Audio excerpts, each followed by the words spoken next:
different iterations until you find the winning ad. But that's just about, basically it's about gathering data. So even if you have like one ad that is working and it's getting you leads at a good price and you're making money from it, just still be testing new ones alongside it. Because marketing will change and someday that ad won't work. And so if you only have one, you're in a vulnerable position. But with more than one, you have a kind of insurance policy and you might be able to find something better that will optimize even getting. So Kimberly, how do you know when to build your team? Yeah, well, that's a fantastic question. Okay, so how do you know when to build your team? It depends on what role you're talking about. Now, I believe that in most businesses, the first hire should be a virtual assistant. So what is a virtual assistant? It is someone usually in a country like Philippines or India or Pakistan, where the general cost of living is way lower than in the Western world, so that you can pay them between like $5 and $8 an hour, and you get a quality person for that amount of money. You get someone who's relatively skilled at admin kind of tasks and who is organized and committed, which you wouldn't get for that money in the US, Europe, or somewhere else. Because you're helping them, by paying a salary that is many times more than the average in their country. Now, the point of having a virtual assistant is not only to save money on labor costs, but delegating the simple tasks. The way I like to think of this is, well, if your aim is to make, like, let's just say it's 100K, right? Some of you I think are already at that level. Some of you are growing to that level. If your aim is to make 100K, your hourly rate needs to be at least $50 minimum, because divide it by the average number of hours you work in a year, and that's what you get. So anything that's not worth $50, you need to delegate it to someone else, because it's actually costing you money to do it. So if a VA can do it who charges $8 an hour, they should. Now, what kind of thing do they do? Well, depends on your business, but they'll probably do things like replying to repetitive questions from clients, the questions you get all the time. They could do things like edit videos and images for you, schedule your posts on your social media, keep records for you. For example, an online education portal, they can manage it, make sure clients have got their login details, they can upload material there, they can make sure everyone has got any links or information that they need. So anything that doesn't actually, you've got to think laterally, like what does not really require your skill and how can you break a task down. So my business originally was group tutoring of students for GCSE English, and I thought to myself, well, okay, I have to be the one who delivers the lesson, but someone else can upload the lesson plan and the video to my website afterwards. Someone else can send the Zoom link to the students and help them if they can't join. Someone else can keep a record of which students actually attend and which don't, and their marks. Someone else can send them the feedback that I write on their homework. So I hired a VA who does all of that. Hope that helps, Kimberly.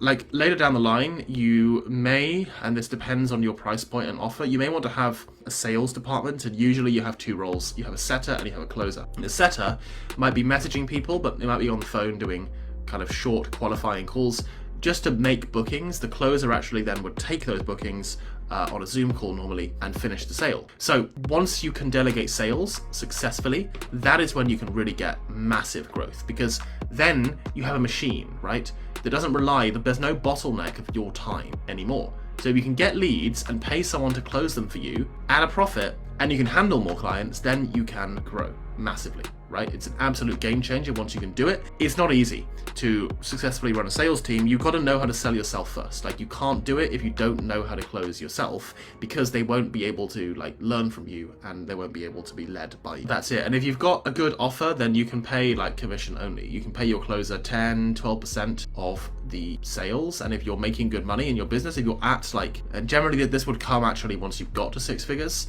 it'd be the next step. But if you're making 20K a month, then even if they just maintain things as they are, they're going to take home 2K. But actually, if they're looking to grow, if you're going to go to 50K a month, they're going to make 5. So you can afford to actually pay someone commission just for closing sales. And that's it. Yeah, and then Dominique, how do you market your business step by step? I think I pretty much answered that already. Okay, so go back and look at the other part of the video, the organic and the ads. A lot of useful stuff there. Like it's just simply like, for organic, it's simply being consistent. For ads, it is just testing until you find something that works, and above all, knowing your numbers. You just have to know, what is your cost of acquisition? What does it cost you to get a customer, and what is your price? And you've got to know the cost is below the price, and if you know that, then you can scale your ads. So we need to not get hung up about Yes, we should track click-through rate. Yes, we should track cost per lead. Yes, of course we should look at all of that stuff.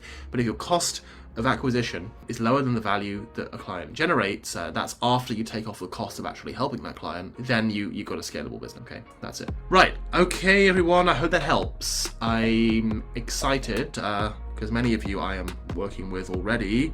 Dominique, Kimberly, Sadia, we may be working together in the future, but I'm excited to see your progress over the next few months, and I'll be in this group regularly. Let me know if you have any questions, and those of you that are not working with me, you can reach out, and we do have a offer this week. You may or may not have seen it, where I'm doing a fairly ridiculous guarantee on my program where after 90 days, if you don't reach your goal for your business, I work with you for free until you at least double your return on investment. So not only can you not lose, you have to win. And I'm also only for this week until Sunday, which is the 6th of November. Until then, I'm cutting the investment by 40%. So you have to let me know that you want to be part of this before that point. So reach out to me, send me a DM, we can chat if you're not in my program already. All right, so one more thing I'll leave you with. Now, I was speaking to someone earlier about this problem of like, how much value should I give for free? Because don't I actually reduce my sales if they can get all my best tips for free? And the answer is hell no, right? Like, absolutely not. You should give away everything. You shouldn't give away your time for free or your actual coaching program, but you should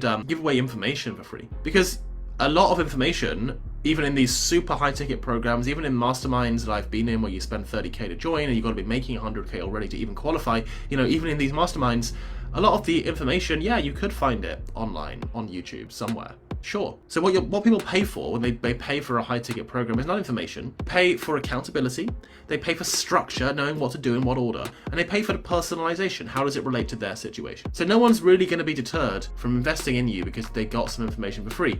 Anyone who was not a good fit anyway and isn't really qualified to join a higher ticket program. So that's it. That's why I'm giving away as much value as I can right here, because I know that it's only going to actually increase the likelihood anyone in this group who's not yet worked does so in the future. I look forward to seeing you again soon and giving you more free value and help yourselves.